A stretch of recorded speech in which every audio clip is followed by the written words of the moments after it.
할렐루야. 기도드리겠습니다.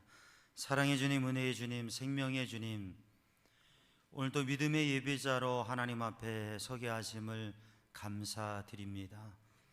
이 시간 성령님 오셔서 저희의 연약한 마음을 붙들어 주시고 하나님의 은혜와 지혜로 가득하게 하여 주시어서 하나님의 거룩한 백성으로 온전히 서게 하여 주시옵소서.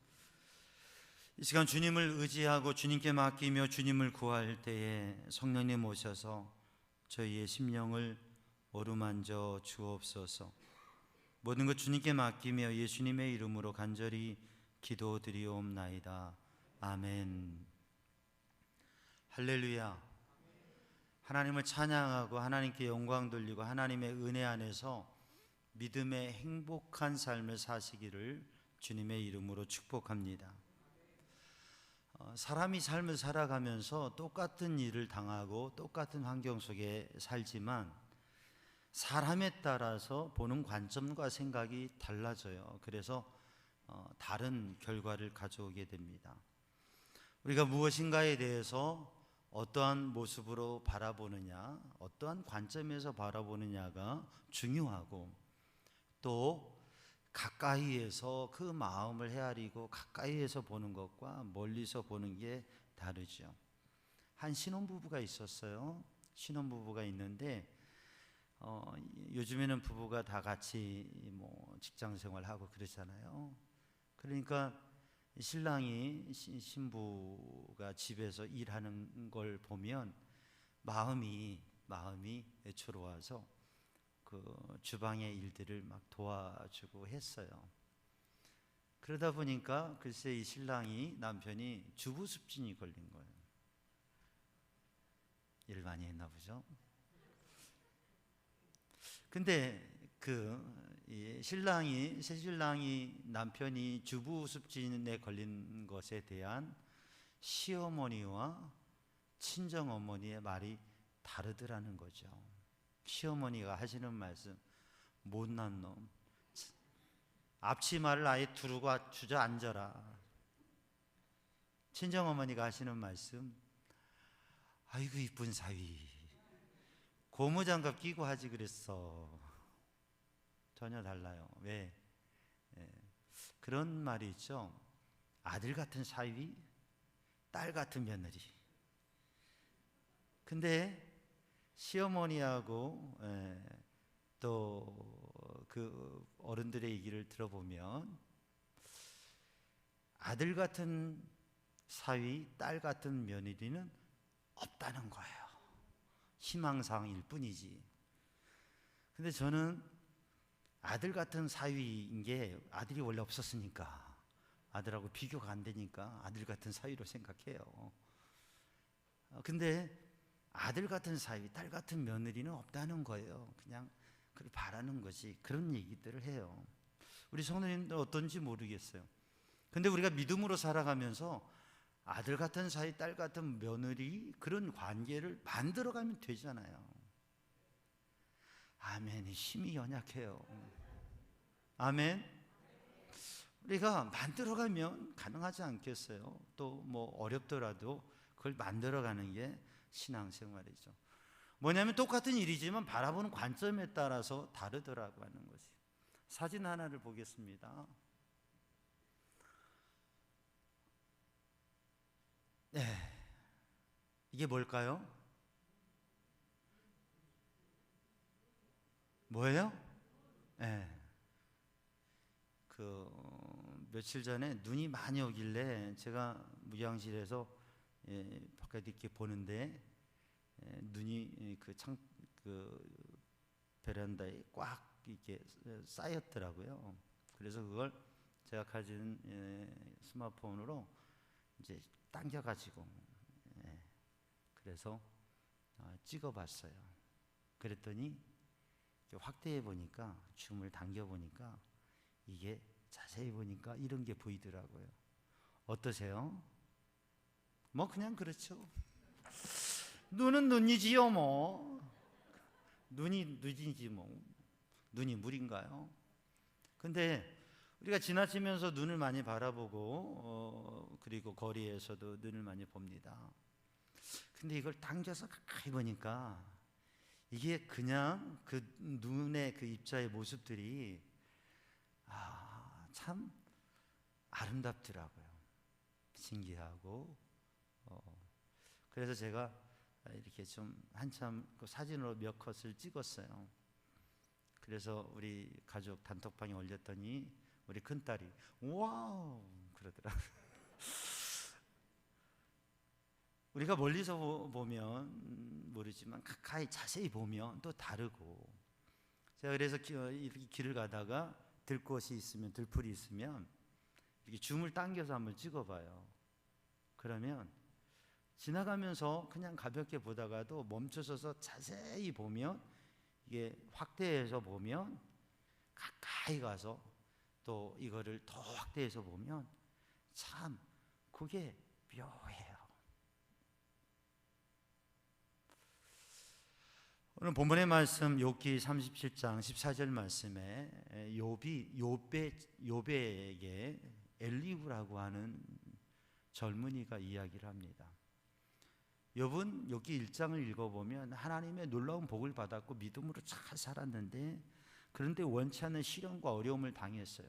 그 인생의 위기와 그 어려운 상황 속에서 친구들이 와서 이야기를 하는데, 사람들과 대화 속에서 오히려 논쟁이 되고 복잡한 마음, 힘든 마음만 커지는 거예요. 근데 그런 대화를 지나서 이제 엘리후라고 하는 젊은이이지만 하나님을 생각하고 또 정말 믿음의 관점에서 새로운 이야기를 하는 엘리후라고 하는 사람과의 이야기가 오늘 본 말씀 37장까지 이루어집니다. 그런데 이 중요한 차이점은 뭐냐면, 이야기를 통해서 하나님께 가까이, 하나님을 바라보고 하나님께 가까이 하게 하는 그런 대화가 된다고 하는 거죠. 그러면서 오늘 본문의 말씀에 욥에게 권면하는 말입니다.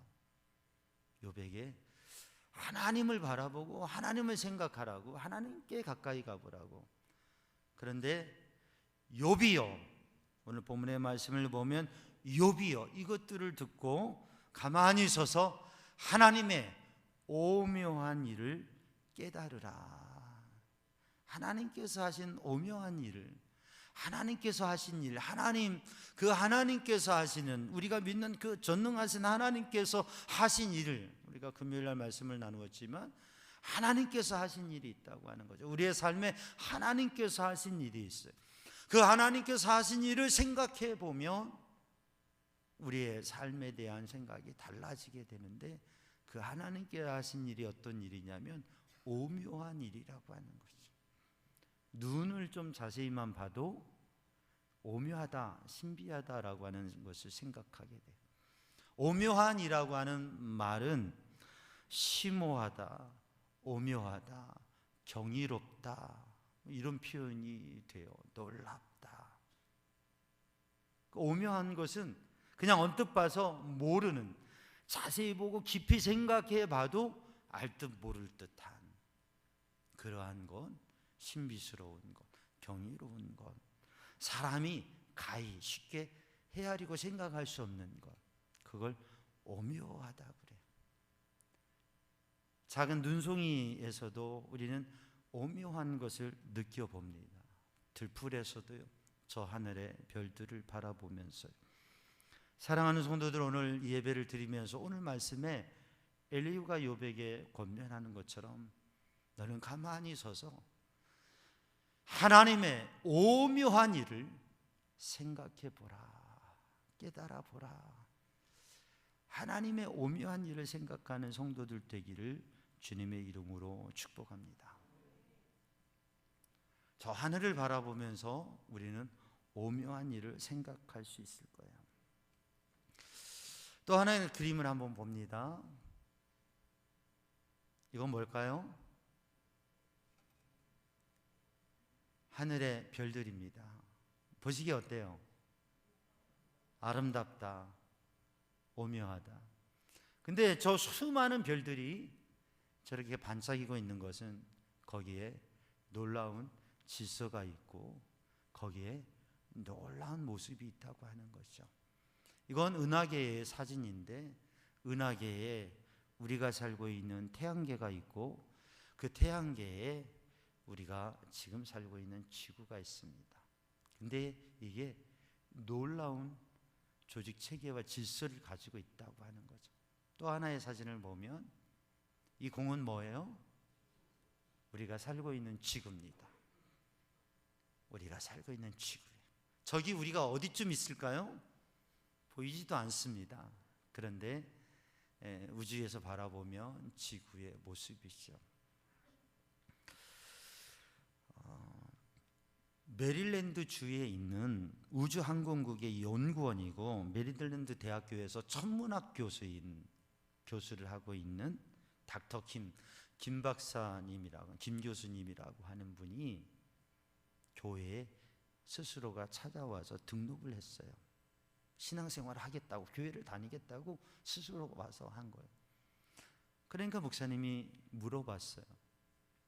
어떻게 이렇게 교회를 찾아오시게 됐느냐?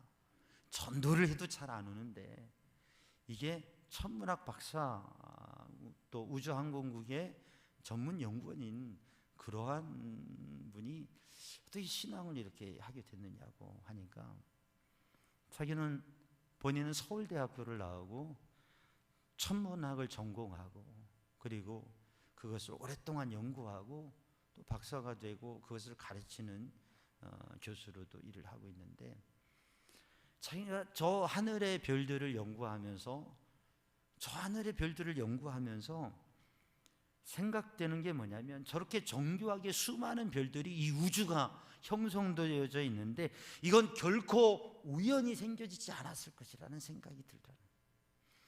이러한 우주가 조성되기 위해서는 정말 대단한 수학자, 물리학자, 생물학자, 화학자, 정말 이게 대단한 그러한 지식과 그런 것을 가지고 이걸 만들어낼 수 있을 건데, 이게 우연히 생겨진 건 아닐 건데 도대체 누가 어떻게 이 우주를 만들고 생겨졌을까? 이게 궁금한 마음을 연구하면 연구할수록 알고 싶다라는 거죠. 모른다고 하는 거예요. 사실 우리가 사람이 많은 것을 알고 있는 것 같지만 박사학위가 몇 개라고 해도 우주에 대해서, 우주가 왜 생겼는지 그리고 그 우주의 질서와 모습에 대해서 부분을 아는 거지 다 아는 게 아니거든요. 그래가지고 그런 궁금증을 가지고 알고 싶었대요. 그런데 어떤 기회에 성경을 읽게 되었다고 하는 거죠. 성경을 읽게 돼서 바이블의 첫 페이지를 딱 펴는데 거기에 여러분 잘 알고 계시죠? 뭐라고 기록되어 있어요? 태초에 하나님이 천지를 창조하시니라. 이 말씀이 딱 읽는데, 아, 그렇구나, 이게 도대체 어떻게 생겨진 건가 생각했는데, 궁금했는데 하나님께서 천지를 창조하셨구나. 그러면 내가 그 하나님 믿어봐야 되겠다. 그리고 교회를 찾았다고 하는 것이죠. 사랑하는 성도들, 오늘 또 우리들이 하나님의 오묘한 솜씨를, 우리가 길을 걸어 다니면서 낮에도 하늘 보고 밤에도 하늘 봅니다. 저 하늘을 바라보면서 야, 별들이 아름답다, 참 별들이 아름답다, 그렇게 생각하는 것도 좋은데 그 아름다운 별, 그 가운데 여러분 하나님의 오묘한 손길을 생각할 수 있는 성도들 되기를 주님의 이름으로 축복합니다. 저 하늘을 바라보면서, 저 별을 바라보면서, 그리고 내리는 눈에 쌓인 모습을 바라보면서, 들의 풀과 들의 꽃을 바라보면서, 나르는 새를 바라보면서, 작은 벌레를 바라보면서, 여러분 거기에 보여지는 전능하신 하나님의 오묘한, 창조주 하나님의 오묘하신 그 손길을 바라보고 하나님께서 하신 오묘한 일을 생각하는 성도들 되기를 주님의 이름으로 축복합니다. 또 하나의 사진을 보면요, 이건 뭐예요? 여러분, 우리의 몸의 모습입니다. 우리의 몸의 순환계에 대한 하나의 자료예요. 우리가 살아가면서 내 몸, 나에 대해서 잘 알고 있다 그렇게 생각하고 살아가지만 사실 우리의 몸의 부분들이 어떠한 신경 조직과 어떠한 기관들과 어떠한 일들을 하는지, 또 우리의 몸 안에 내장에서 어떻게 움직여지는지, 우리의 의지적으로 하는 것들도 있지만 또 우리의 의지적으로 하는 그 생각이, 뇌에서 생각하는 것이, 우리가 머리에서 생각하는 것이 어떻게 행동화되어지고, 또 우리가 의지적으로 하지 않지만 우리의 몸에 계속 움직여지고 활동되어지는 것들이 있습니다. 이게 인체의 신비라고 하는 거죠. 그래서 사람의 몸을 뭐라고 얘기하느냐면 소우주라고 얘기해요. 우주가 대단히 크고 우리가 알 수 없는 신비하고 오묘한 세계를 하나님께서 창조하셨는데, 이 작은 우리 몸 하나가 작은 우주라고 하는 거죠. 여기에 셀 수 없는 세포와 그리고 우리의 몸의 부분들, 그리고 이것이 조직적으로 연계되어서 움직이는 건 사실은 우리가 참 모르고, 내 몸이 아파지는 것도 모르고 내 몸이 어떻게 되는지도 잘 모른다고 하는 거죠. 요즘에 영화나 이 TV 프로그램을 보면 흔히 그런 DNA 유전자 검사를 해서 친자 검사도 하고, 또 범인을 찾는 DNA 검사들을 해요. 우리의 작은 세포, 이 작은 세포, 티끌과 같은 작은 세포에 우리의 몸에 대한, 우리의 몸의 시스템과 우리의 몸의 형성에 대한 그러한 청사진이 담겨져 있다고 하는 거죠. DNA의 작은 유라고 하는 것에, 그 작은 것에 담겨져 있는 우리의 청사진, 어떤 모양을 하고 어떤 생김새를 하고 또 어떤 모습으로 하는지, 어떤 기능을 하는지, 어떤 특징이 있는지, 그게 1000권의 책 분량이 거기 들어져 있다고 하는 거예요. 우리의 세포들 속에. 그래서 그거를 수많은 수십억의 사람 중에서도 이 사람이, 이 한 사람의 것을 찾아낼 수 있는 거예요. 그리고 우리의 세포는 이게 바뀌어지고 2, 3년이면 이 세포의 수명이 다하고 7년이면 뇌세포를 제외한 모든 세포들이 바뀌어진다고 합니다. 7년 전의 나의 몸하고 지금의 나의 몸은 전혀 다르다고 하는 거죠. 새로운 세포로 형성이 되어진, 그러면서 살아가고 있어요. 그러니까 우리의 삶의 생활에 있어서 2년 또는 7년 동안 우리의 몸을 잘 관리하면 또 변화가 일어나게 되는 거예요. 또 그렇지 않으면 또 우리의 몸의 상태가 이렇게 되어지는 거예요. 그러니까 우리의 몸에 대해서 우리는 잘 모르지만, 우리의 몸을 바라보면, 거울을 바라보면서 내가 이렇게 생겼구나, 그렇게 우리가 아는 것 같지만 우리의 몸 안에 몸의 기관들과 조직들과 세포와 DNA에 대해서 우리는 참 알지 못하고, 이걸 바라보게 되면, 이걸 현미경으로 바라보게 되면, 그러면 거기에 오묘한 우리의 몸을 알 수 있게 된다고 하는 거죠. 이 몸을 누가 창조하셨느냐? 하나님께서 창조하셨다고. 그래서 우리들 자신의 몸을 생각하고 인체를 생각하면서 우리는 하나님의 오묘하심을, 하나님의 오묘한 손길을 생각하는 성도들 되기를 주님의 이름으로 축복합니다. 오늘 한 가지 더 하나님의 놀라운 오묘한 일을 보겠는데, 화면을 보시면 우리가 흔히 보는 그림 중에 하나이긴 한데 뭐예요? 아기 예수님의 탄생, 성탄, 인카네이션, 하나님의 아들, 하나님의 영이 인간의 몸을, 하나님께서 인간의 몸을 입고 이 땅에 오셨다고 하는 것이죠. 이건 놀라운 일입니다. 놀라운 일입니다. 하나님께서 이 땅에 친히 연약한 우리 인간의 몸을 입고 오셔서 우리의 우리와 함께 하시고 우리의 죄와 우리의 인생의 근본적인 문제를 해결해 주셨다고 하는 거예요. 그래서 우리는 이 성탄의 의미를 생각하면서 하나님의 놀라운 일들을 바라보면서 성탄을 준비하고, 또한 부활 승천하신 주님께서 다시 오실 것을 기대하면서 이 대림절을 지나고 있는 것이죠. 주님을 사모하면서. 근데 주님의 탄생, 주님의 오심, 성탄은 정말 오묘한 일이라고 합니다. 성경 누가복음 2장 10절을 보면 천사들이 이르되 무서워하지 말라, 무서워하지 말라. 보라, 내가 온 백성에게 미칠 큰 기쁨의 좋은 소식을 너희에게 전하노라. 모든 백성, 모든 사람에게 미칠 이를 큰 기쁨의 좋은 소식을 너희에게 전하라. 놀라운 기쁨의 좋은 소식, 우리 모두에게 주시는 그 좋은 소식이 주님의 탄생이라고 하는 거죠.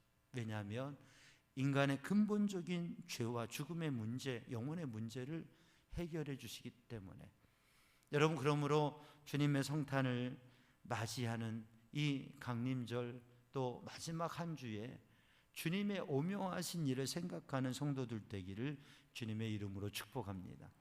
마태복음 1장 23절 말씀을 보면 보라, 처녀가 잉태하여 아들을 낳을 것이니 그 이름을 임마누엘이라 하리라.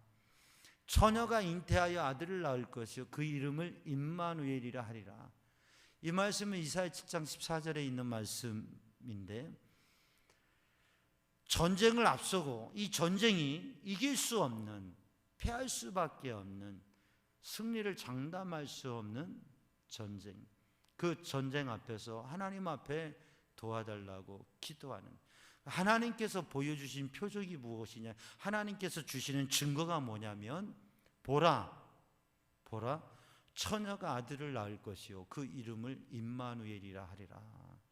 전능하신 하나님, 능력의 하나님께서는 처녀가 아이를 낳을 수 없는데 처녀가 아이를 낳게 하신다고요. 그게 하나님이 우리와 함께 하시는 표징이요 증거라고 하는 것이죠. 근데 그 처녀가 잉태하여 아들을 낳는데, 그게 처녀가 잉태하여 아들을 낳는 것이 하나님의 영이 임하셔서 하나님이 이 땅에 육신을 입고 오시는 사건, 그게 성탄의 사건이고, 그 능력의 하나님께서 승리를 주신다고 합니다. 이길 수 없는 전쟁에서 승리하는 것, 놀라운 일입니다. 그 놀라운 일을 하시는 분이 하나님이시라고 하는, 우리가 불치의 병에 걸렸는데 그 불치의 병이 치유될 수 있다, 고칠 수 없는 병이 고쳐진다, 하나님께서 하시는 일입니다. 우리들이 해결할 수 없는 일, 감당할 수 없는 일, 우리의 힘으로 도저히 할 수 없는 일, 그런데 창조자 하나님, 전능하신 하나님께서는 그것을 하실 수 있다고 하는 것이죠. 하나님께서 하시는 오묘하신 일, 하나님께서 하시는 그 오묘한 일을 하나님께서 행하시고 그 일을 말씀하시고 그것에 대한 소망을 갖게 하셨습니다. 바로 성탄에는 그 하나님께서 하시는 오묘한 일이 담겨져 있다고 하는 거죠. 그래서 우리는 그 주님의 성탄을, 또 다시 오실 주님을, 부활 승천하신 주님께서 우리를 구원하시고 완성하시러 오실 그 다시 오실 주님을 기다리고 있는 것이. 그래서 이 한 주간에는 우리 성도들이 하나님의 행하시는 그 오묘한 일을 바라보는 성도들 되기를 주님의 이름으로 축복합니다. 여러분, 영화 중에 엔트라는 영화를 보셨어요? 보신 분 아멘? 안 계시네요. 저도 그 영화를 다 보지는 않았어요. 지금 오래된 영화인데, 그런데 그 제목과 조금의 내용을 봤어요. 내용이 뭐냐면, 사람이, 그 앤트맨이라고 하는 사람이 개미만큼 작아지는 거예요. 벌레만큼 작아지는 거예요. 그래서 사람이 몸을 가지고 할 수 없는 일을 이 개미만하게 작아져 가지고 뭔가 특별한 일들을 하는 거예요. 여러분, 우리가 개미가 될 수 있겠습니까? 만약에 우리가 개미가 된다고 하면 얼마나 놀라운 일이겠어요. 개미들에게는 사람이 개미가 되어가지고 벌레가 되고 같이 이렇게 한다면. 근데 우리가 만약에 그냥 개미만큼 작은 특별한 능력이 없고 단지 개미만한 사람이 된다면 우리가 얼마나 힘들고 괴롭겠어요. 제한되겠어요.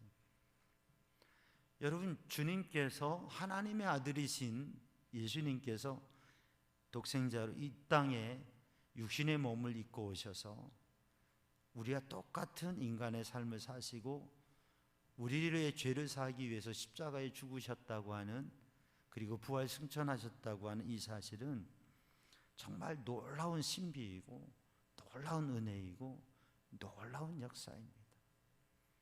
바로 그 주님의, 하나님께서 행하신 놀라운 신비, 오묘한 일이 바로 성탄에 담겨져 있다고 합니다. 우리를 살리시고 구원하시고 우리의 삶에 하나님의 놀라운 일을 행하시는 주님의 은혜. 여러분, 그 주님을 바라보고 신뢰하면서 이제 한 주간 동안에 이 대림절 이 시간에 주님께서 오묘한 하시는 그 오묘한 일을 기대하고 바라보고 저 하늘 바라보면서 또 우리 자신의 몸을 바라보면서 또 우리의 삶에 하나님께서 우리를 사랑하시고 역사하시는 그 일을 바라보면서 주님의 오묘한 일을 생각하고 누리는 삶이 되기를 주님의 이름으로 축복합니다.